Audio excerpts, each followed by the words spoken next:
Hey you, and welcome to this video where I will help you out how to buy crypto right here on BlackBull Markets.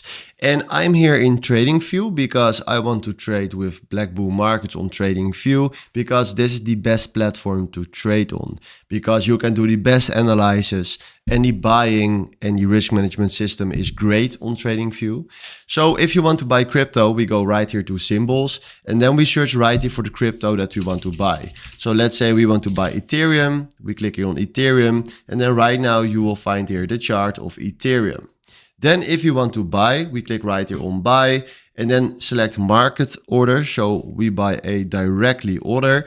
And then what we're going to do right here, if you want to create an exit, you can create right here a take profit or a stop loss and then decide right there the price range. But if you go right now and click here on buy, we created ourselves on the chart right here an Ethereum long position. So this is exactly how you can buy crypto on TradingView, but with that I mean BlackBull Markets because I'm using TradingView. So hopefully this was the video where I was looking for. Thanks for watching and have a wonderful day. Ciao.